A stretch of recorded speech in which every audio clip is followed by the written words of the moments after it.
I guess now I know why Mom didn't like me playing with the music box.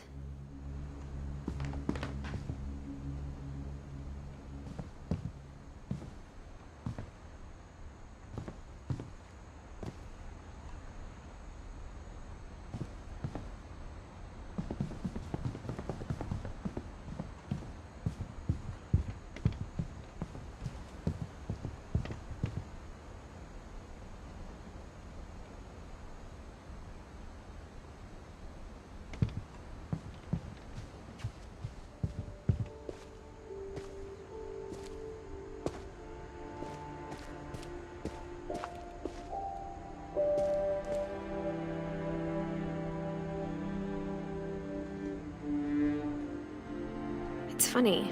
All those times I played with the music box and never found the basement key.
Mom said the basement was off limits, unless I wanted another tetanus shot.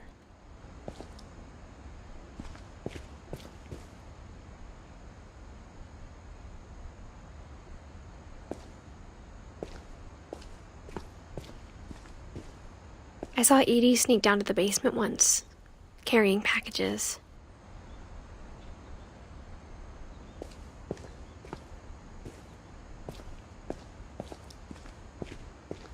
I thought maybe she was hiding presents.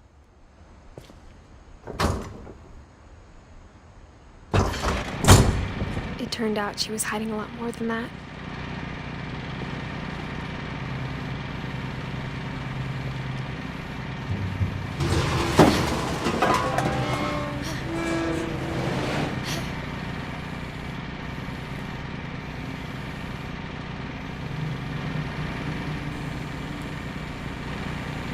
I remember asking Mom once about where Walter had gone.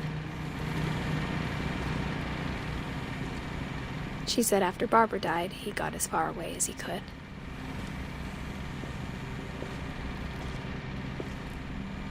If there's a pattern in all these stories,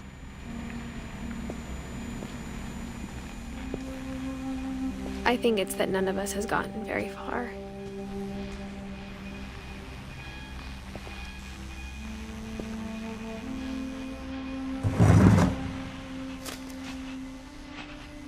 Goodbye, everyone. I can't believe I've been down here for 30 years. On that first day, after the shaking started, I didn't think I'd survive a week.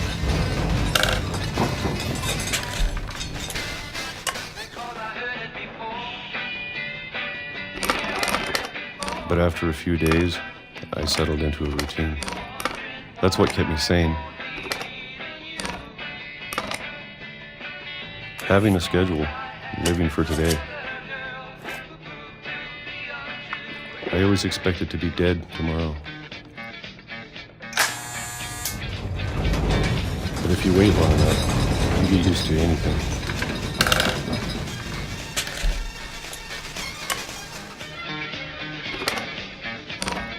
Even a monster on the other side of the door starts to feel normal. Almost friendly.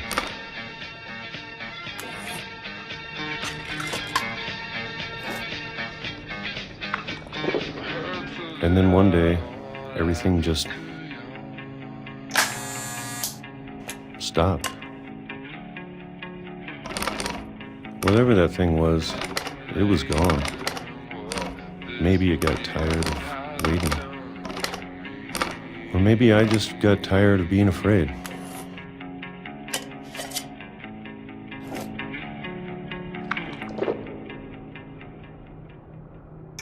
It's been a week now, the longest in 30 years.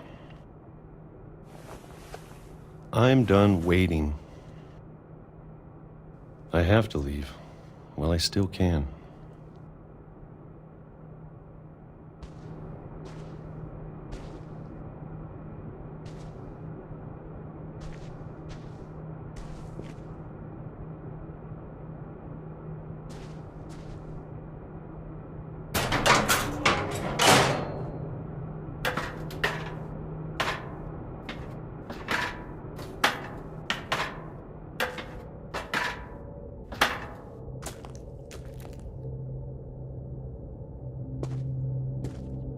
I know it's out there, somewhere.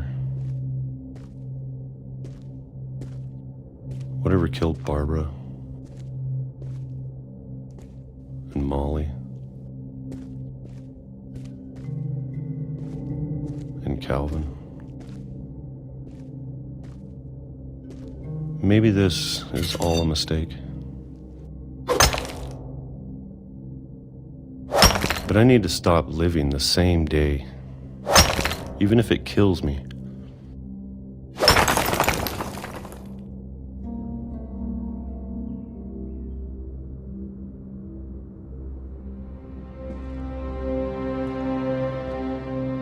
Whatever's out there, I want you to know I'm ready for it. I'm going to appreciate all of it, especially the food. I don't mind if I only have a year left. Month or a single week. I'd be happy with one new day. I can already imagine the sun on my face.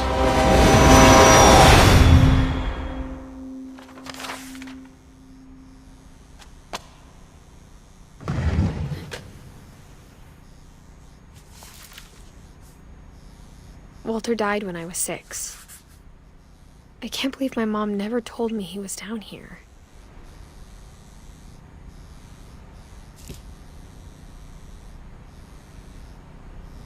I'm sure my mom was trying to protect me.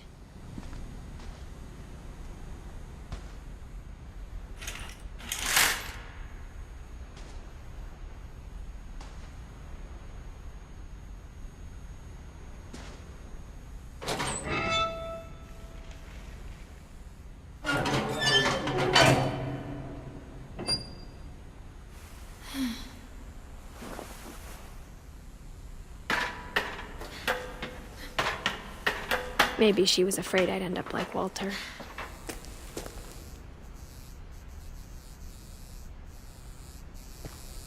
But if she never told me about an uncle under the house,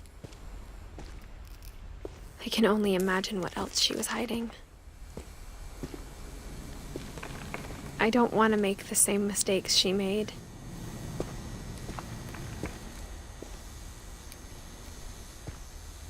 Trying to bury something that's still alive.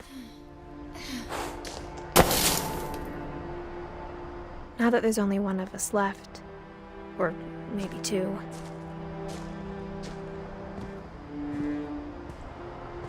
I thought it was time I heard the stories for myself and found out what happened to everyone else. But now I'm worried the stories themselves might be the problem. Maybe we believed so much in a family curse, we made it real.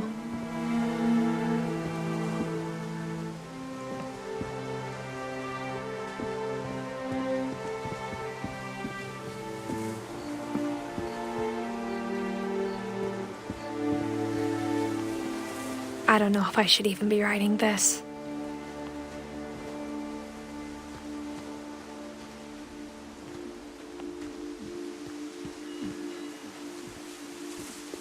Maybe it'd be better if all this just died with me.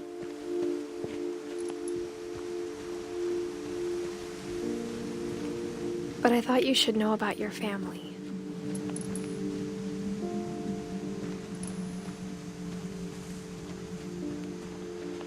And the history you're a part of. Though to be honest, I feel as lost as you probably do right now.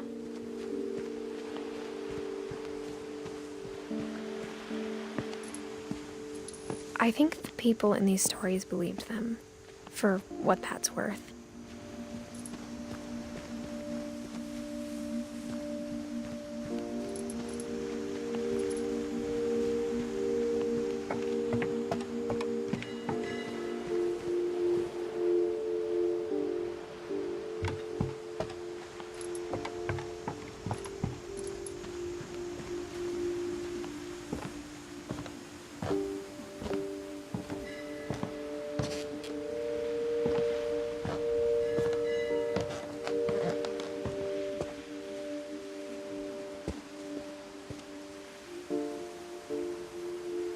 And when you look at the house, that history of imagination and stubbornness and madness, any of it seems possible.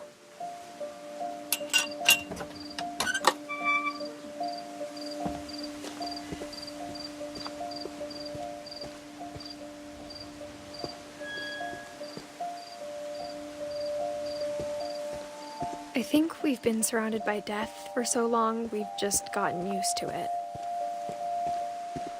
What kind of family finishes building a cemetery before starting the house?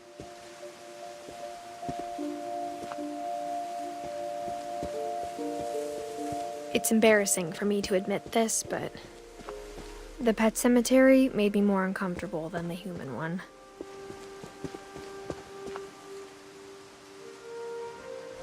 Three of the gerbils were mine, and 2 had been my fault.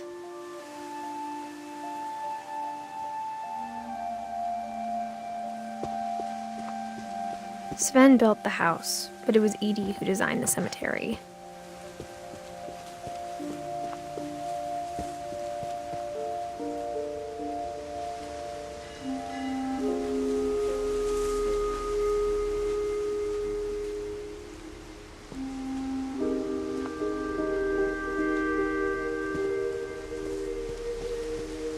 I'm sure Odin's monument had been Edie's idea. My mom was always trying to move on, but for Edie, the past never went away.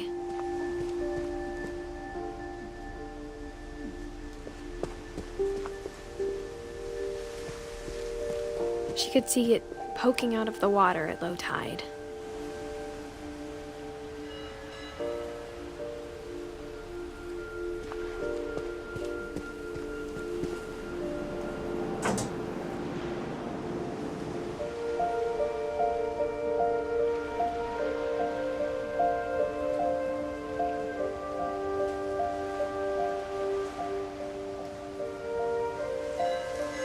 Edie said she dreamed about the old house every night.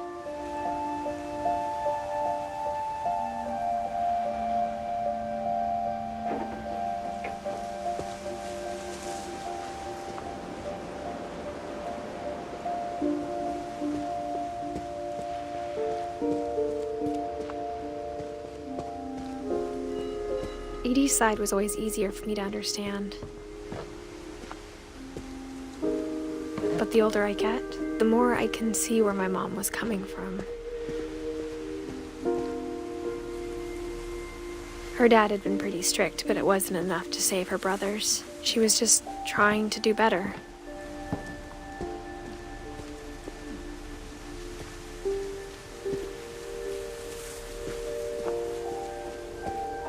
She lost 2 of her brothers, just like I did. I get why she tried so hard to protect us.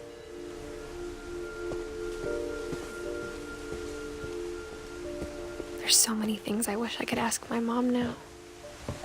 Part of me thinks this is what she wanted all along. For me to come back someday and find everything out for myself.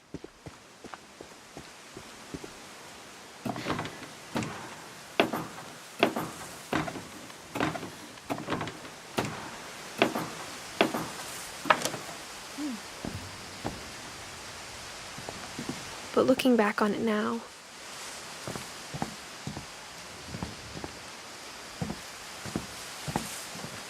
if she told me there was going to be so much climbing, I never would have come when I was 22 weeks pregnant.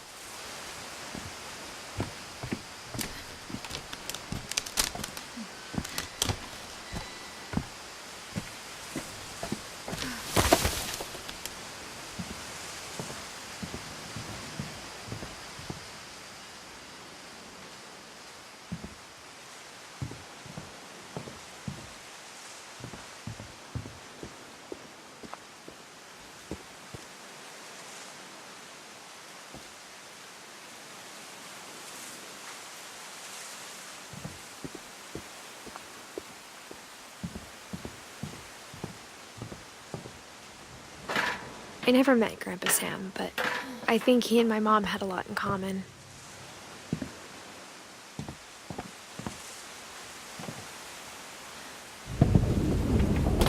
They were both pretty intense.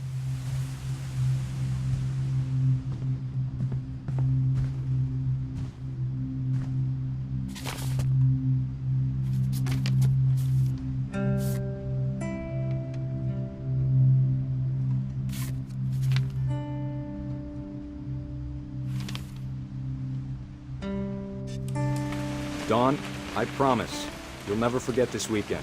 Yes, sir. These memories are gonna last a lifetime. Am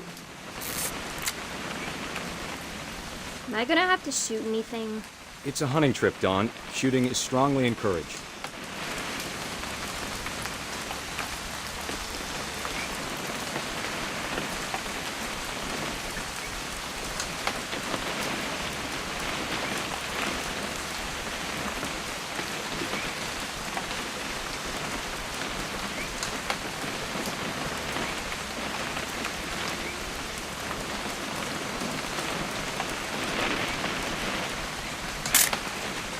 Shouldn't we be leaving? Just want to get a shot of you, Dawn, then we can take off.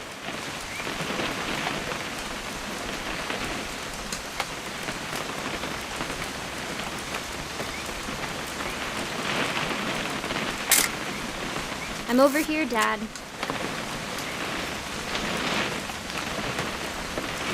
What? Perfect. It's gonna rain the whole weekend, isn't it? Please just take the damn picture. Hey, language. I will never forget this weekend, Dad. Okay, got it. I'm gonna take some pictures, okay? Just be careful. The camera's older than you are.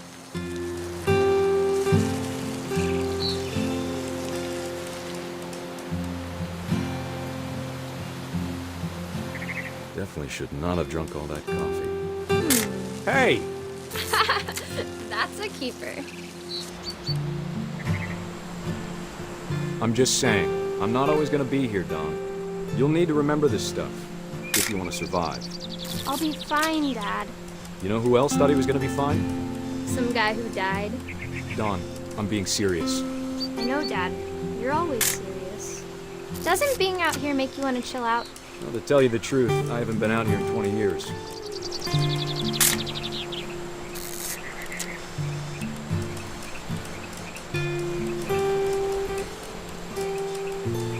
Last time I was with my brother Calvin. Man, that was a great trip. Dawn, don't you think you could find something more interesting to photograph? Your grandpa Sven taught us how to fish, how to build a fire. We found an old logging trail. There were deer everywhere. I bet if I could remember where that trail was, we'd spot a buck for you in no time. Give me a minute to check the map. Dad! Good eyes, Dawn. Before you take the shot, let me get a picture of it.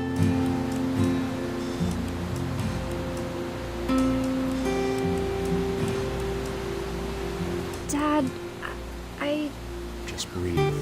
Turn off your imagination. Focus on your target. Let me get behind you. Do I have to do this? Dawn, you don't have to do anything. But if you want to survive, you'll need to be strong. Great shot, Dawn!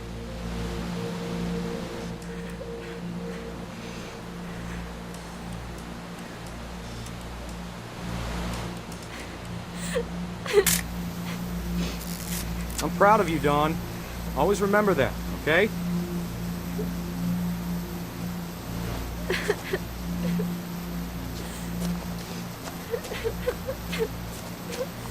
Sorry, Dawn. Just gotta reset the timer.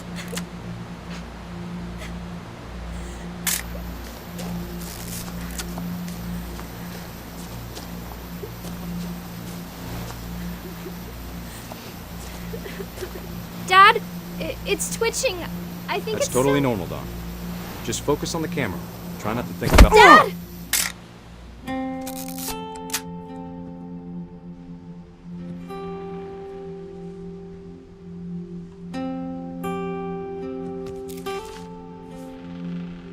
Of all these stories, that's the one I wish most that my mom had told me.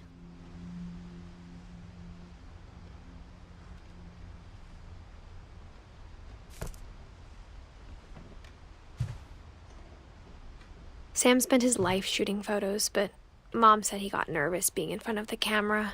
I guess we're all afraid of something.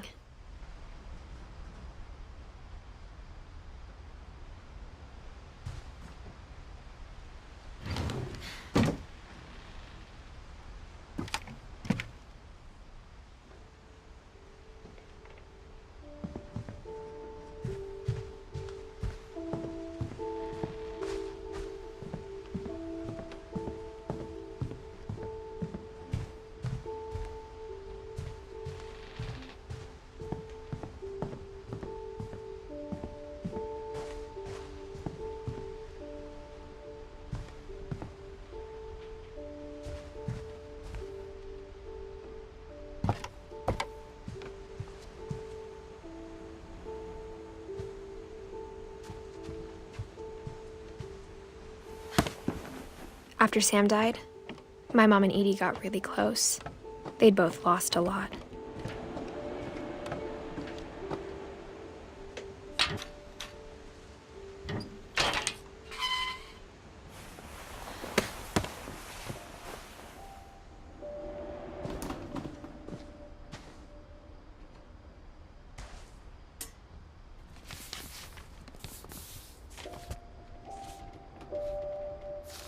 Dear Kay, do you remember the way Gregory used to laugh when he thought he was alone?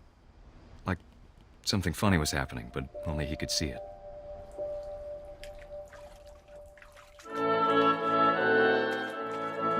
I think he saw things the rest of us don't.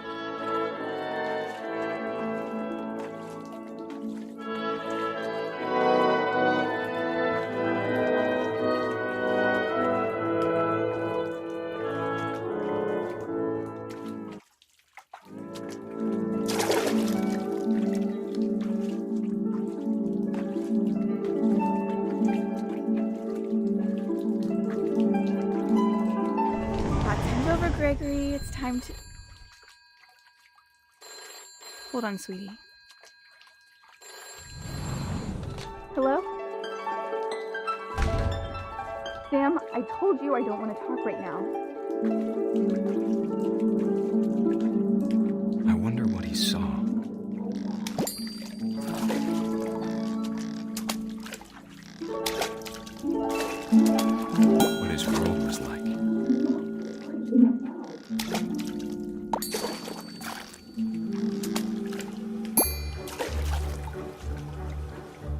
me so much of Calvin.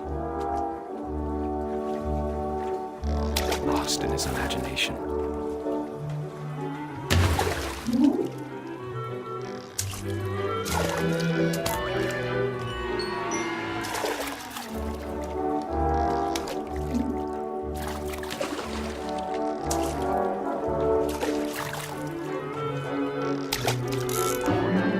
I know how silly it sounds.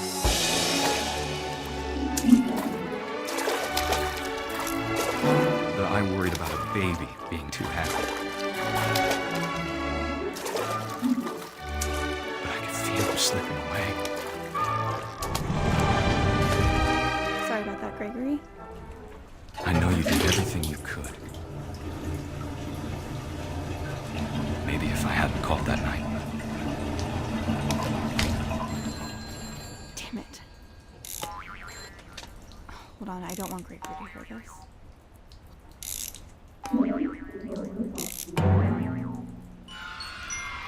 I wish he could have told us about the world he saw.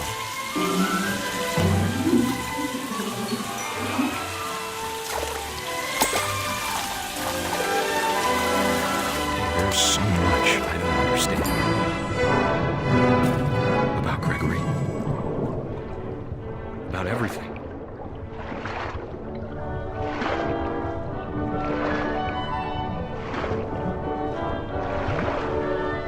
But I know what happened wasn't your fault.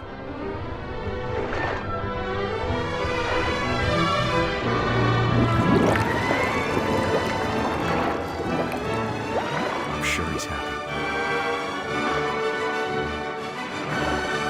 And he'd want you to be happy too.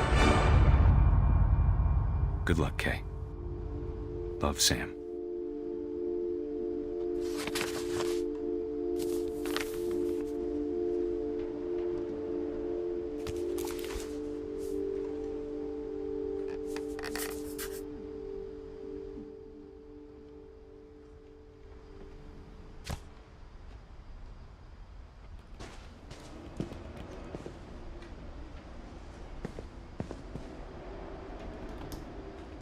I can't imagine my mom ever writing poetry, and yet... A poem for Gus, who always said the wedding was a bad idea. Our father never hit us kids, at least not very hard, before the day my brother said with teenage disregard that he'd be dead before he'd see a wedding in our yard.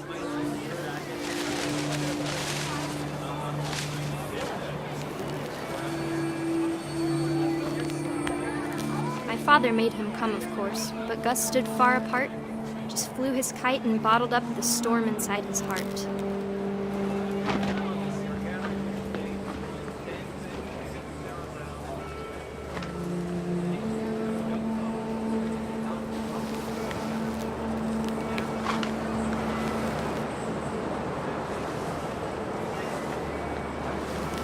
I tried to talk him out of it, but though he'd never met her, "We don't need a stepmom," were the words that I now pronounce you husband and wife. You may kiss the bride.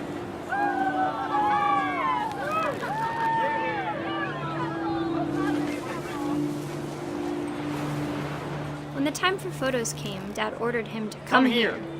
But Gus declined and as a sign held up his middle finger.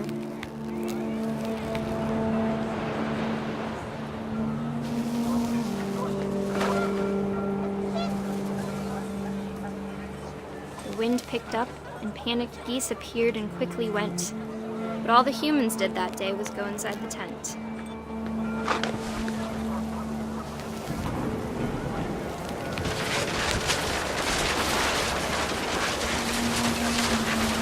Rain came down in buckets then, but no one seemed afraid that nature might destroy the tent our dad had crudely made.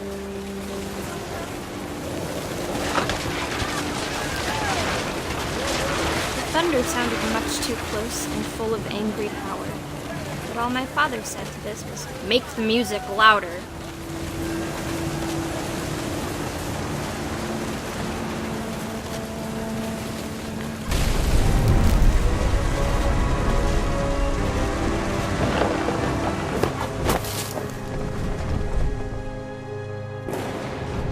I wish that I could truly say I thought about you on that day.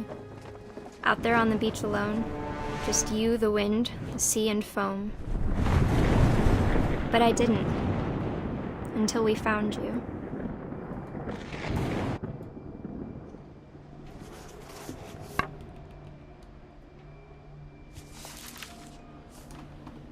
She never talked about him, but Mom told me once if I was a boy, they were going to name me Gus.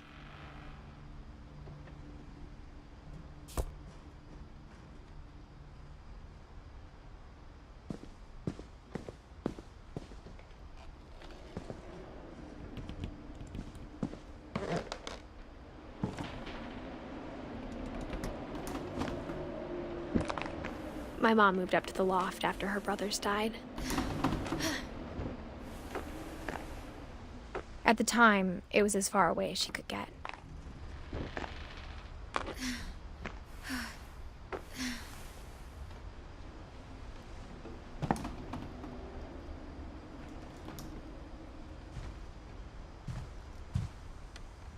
Religion was another thing my mom never talked about, but I think it helped her a lot after her dad died. She spent a summer building houses in Calcutta, where she met my dad, Sanjay.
Instead of hiding from death, Sam seemed to go out of his way to meet it.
My mom moved to India a week after graduation and got a job teaching English. Louis was born a year later.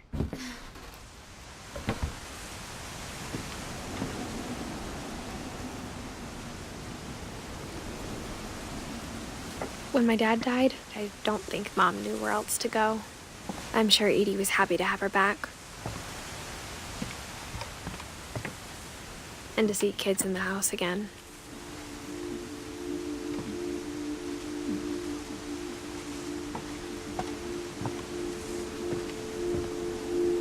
The house had to get a little bigger, but Edie was used to that.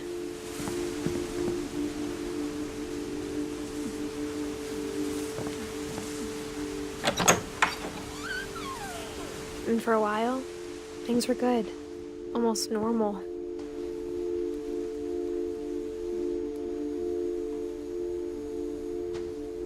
But it didn't last.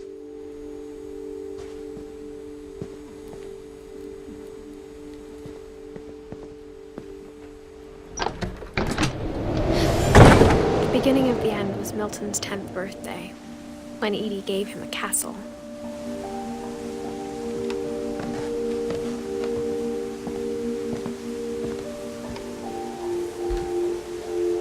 After Milton disappeared, the only thing he left behind was a room full of paintings.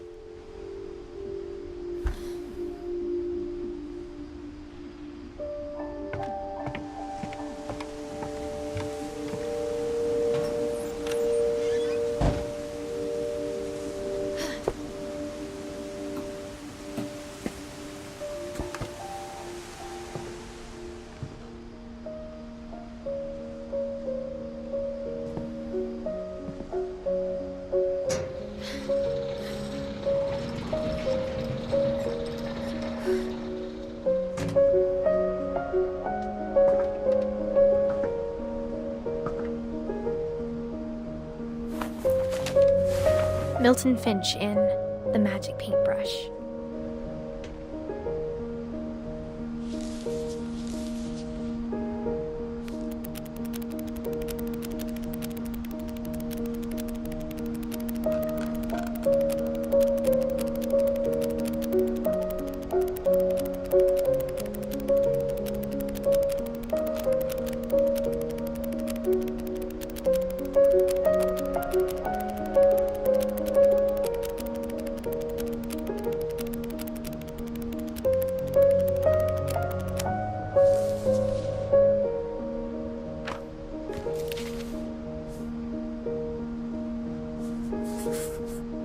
I was 4 when Milton disappeared.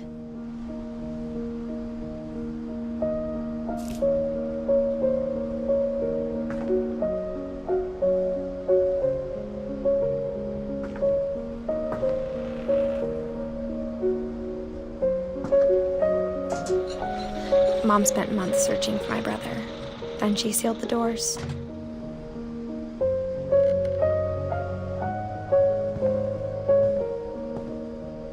Whatever Milton had found in the house, Mom didn't want it getting out.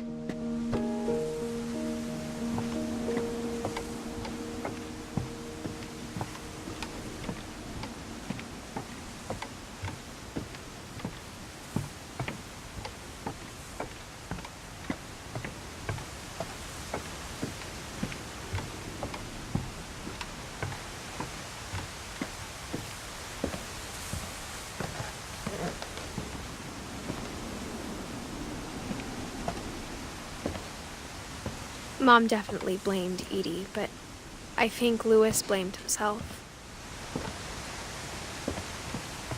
After he graduated, he just spent more and more time in his room, until Mom got him a job at the cannery. Everyone always told me to stay out of Louis's room, except Louis.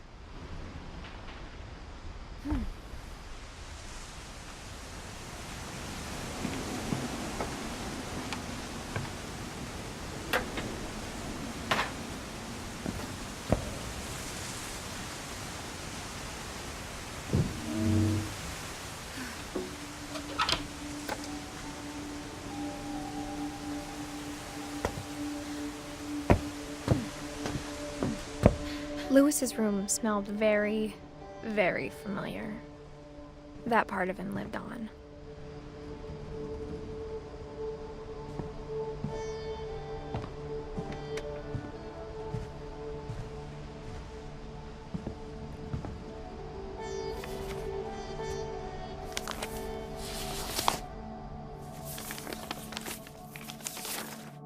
Dear Mrs. Finch, as Lewis's psychiatrist, I can understand your desire for an explanation.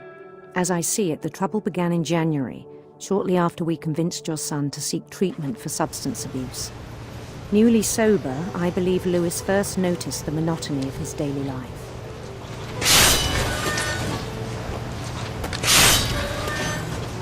He kept working at the cannery, but he withdrew part of himself. In our sessions, I saw the same behavior.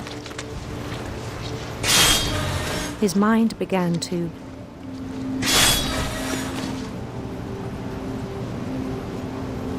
wander.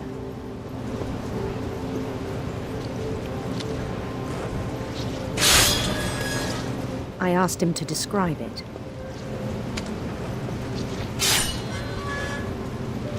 He said he started small,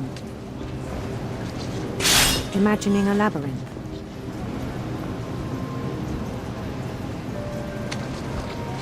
He'd feel his way about.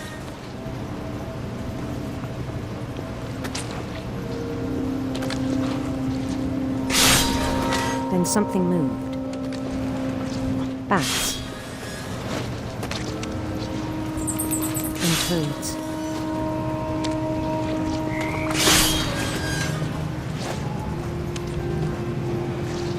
And things that have not names.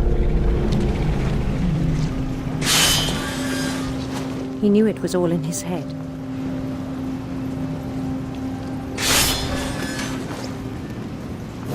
But he took it very seriously. I had hoped he'd find himself.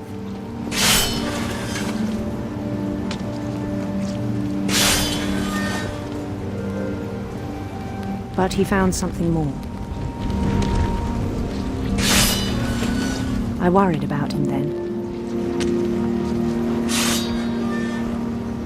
Daydreaming at the cannery.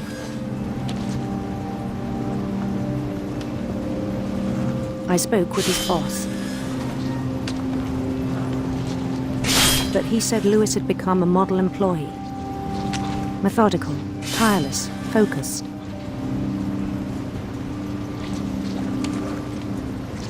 Like a whole new Lewis. So I let him go on.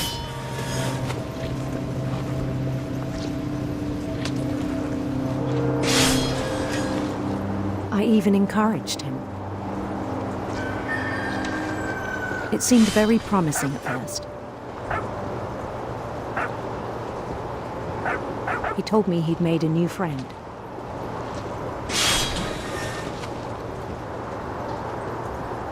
On the edge of a city he named Lewis Topia. He built the city up slowly, brick by brick. Then he made musicians.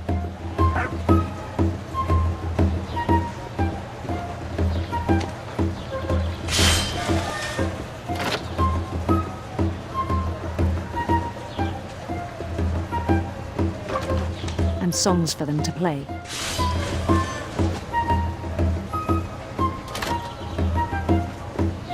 He talked about starting a band. And he was always humming something. Every day his imagination grew stronger.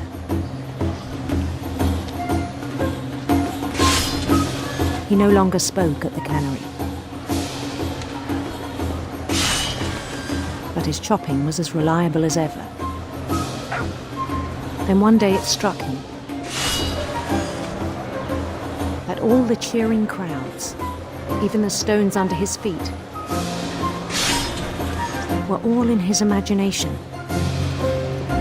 so he could do whatever he wished.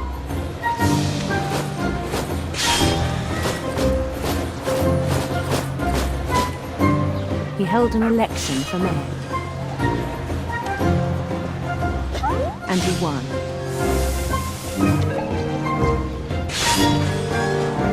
They begged him to stay, but his mind was already wandering. It became a game for him.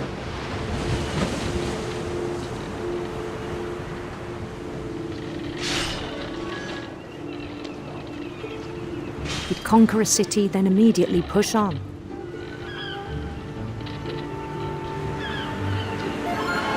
New Louisville.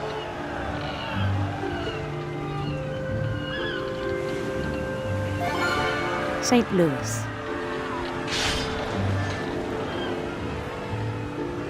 He started drifting away from our reality.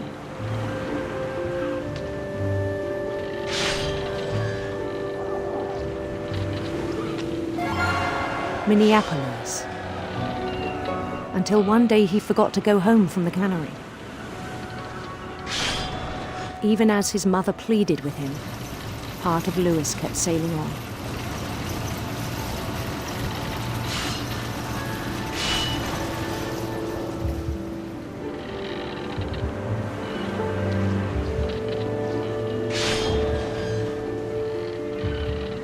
In Louisburg, he heard rumors of a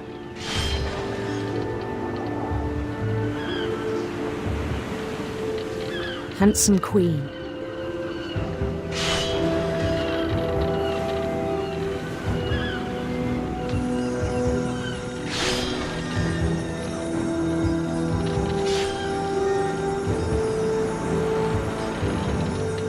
The queen was on her own quest for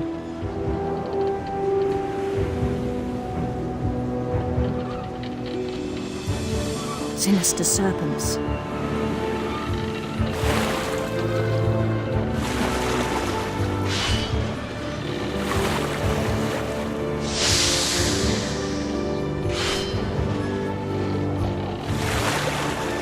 He followed the sound of her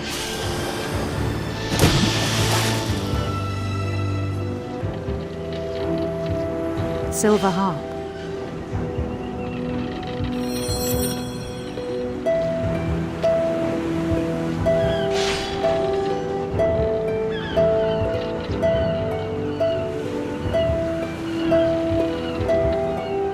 His chase led him to a golden palace east of the sun and west of the moon. Even then, his logic remained sound.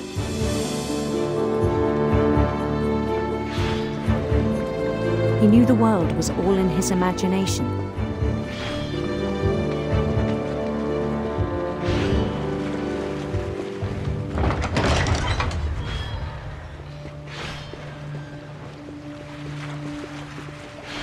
But he was so proud of having created it. In his own eyes, he'd become something greater than a king.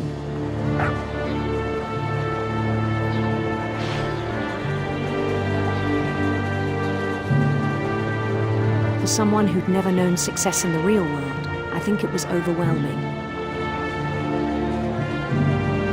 And then it struck him that the real Louis was not the one chopping salmon, but the one climbing the steps of a golden palace.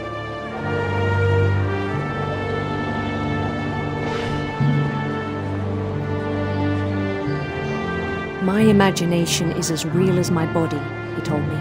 It was hard to argue with him.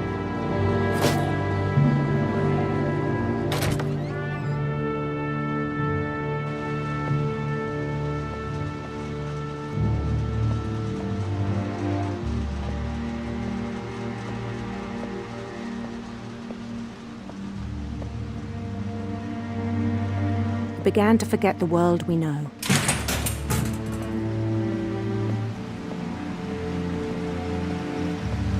I think it pained him to remember Louis, the cannery worker.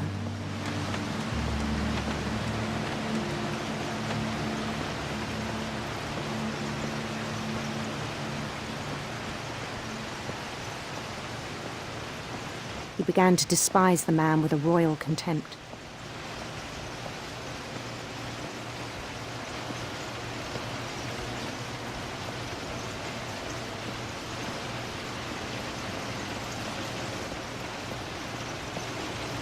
I still thought I could save him. Even after he said he was being crowned king over all the lands of wonder.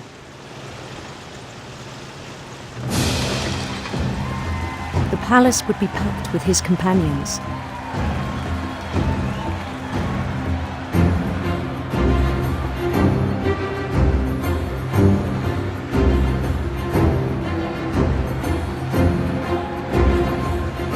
Including the wise Calico who'd insisted on inviting him.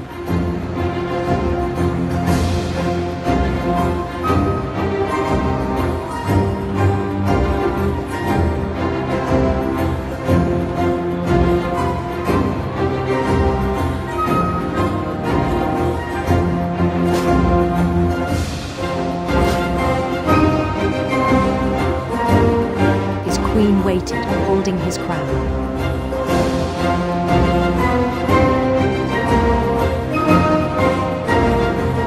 There was only one thing left to do.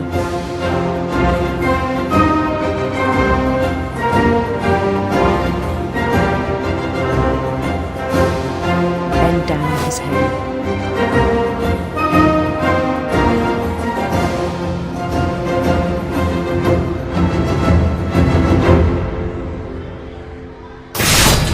And the rest I think you know.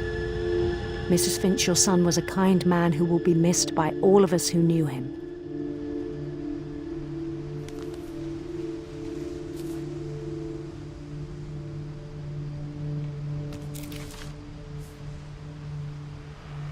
My brother was really cool.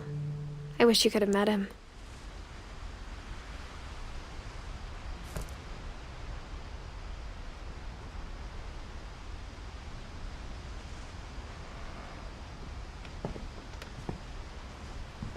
Lewis and I spent a lot of time playing games together, but he was surprisingly bad at them. He died a lot.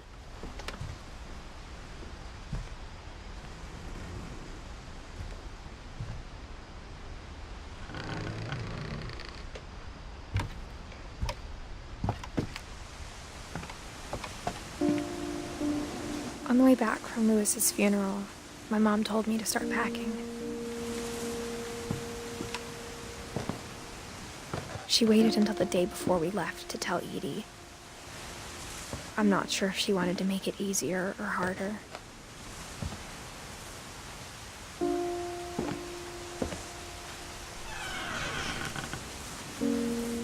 I wish we'd stayed. But I understand why we left.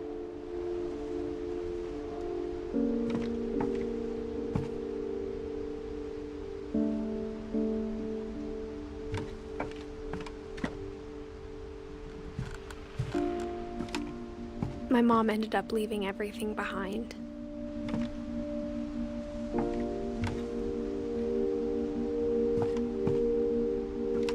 What happened that night had been coming for a long time. Maybe it should have come sooner.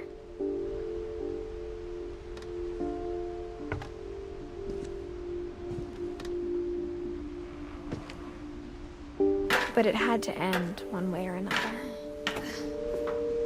All that's left now is to tell you about that last night.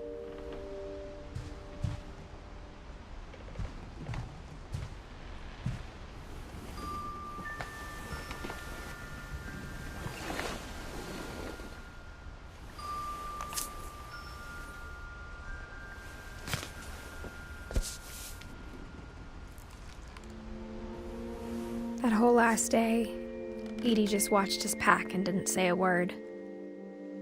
Until supper, when she raised her glass and said, "To our final night together, and all our final nights apart." Grandma, you know what I said about alcohol. Some of your medications are very Edith, specific. I left a present for you in the hallway. Why don't you go open it? The grown-ups have to argue now. I'm sorry, you're right. We're all leaving tomorrow. Let's just enjoy our last... I'm not leaving. Edith, you're excused.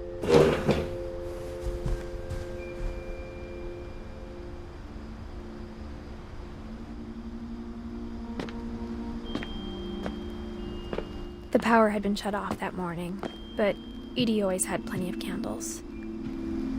When my mom sealed the library, I don't think she knew about the other entrance.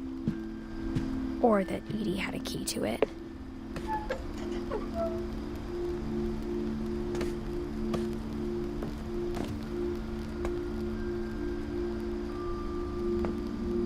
That thing you're afraid of isn't going to end when you leave the house. Edith has a right to know these stories. My children are dead because of your stories. I think it's best if Edith and I leave tonight.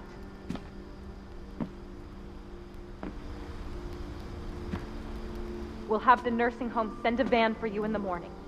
Okay?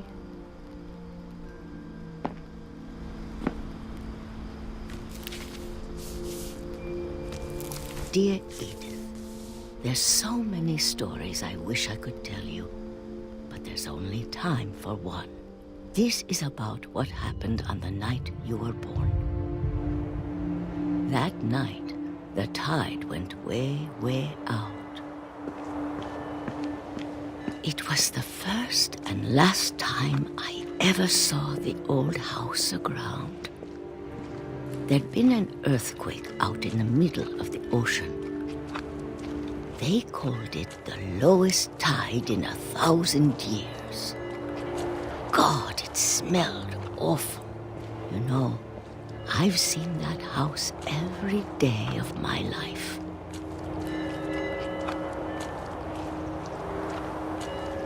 But I never thought I'd go back to it. When the fog rolled in, I lost my way.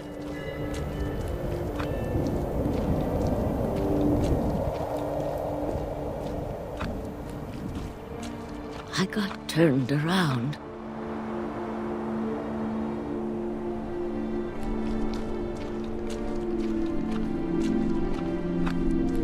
I started seeing things.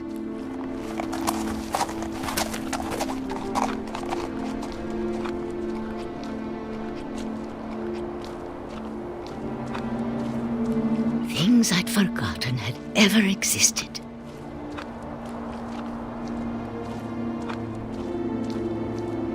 But when I saw them, they felt like old friends. That night, a lot of things came back to me.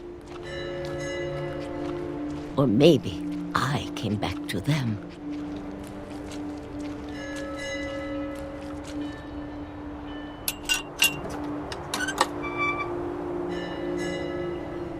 Things I can't explain, but that I need you to try and... Edith, what are you doing in here?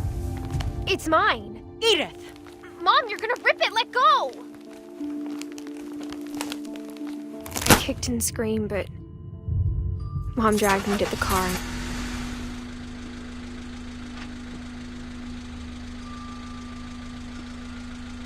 I never saw Great-Grandma Edie again.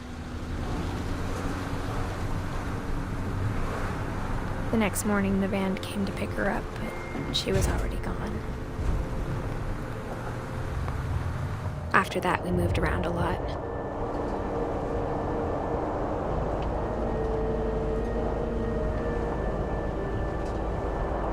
We both tried to make the best of it.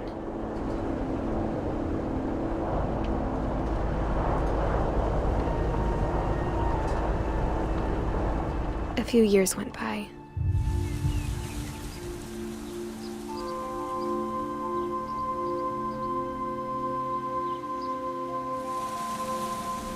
My mom didn't like to talk about it.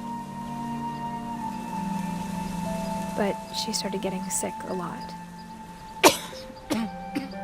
The rest happened pretty quickly.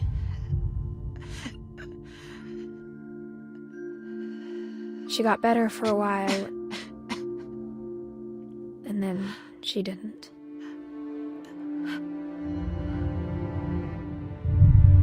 And then I was alone.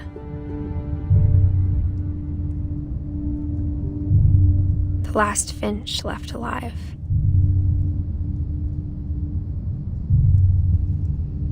Until I found out about you.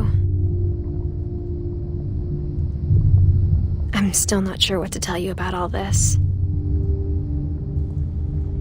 If we lived forever, maybe we'd have time to understand things. But as it is, I think the best we can do is try to open our eyes and appreciate how strange and brief all of this is. This journal was supposed to be for you.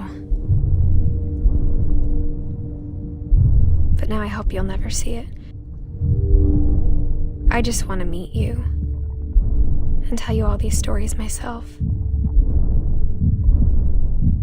But I guess if you're reading this now, things didn't work out that way.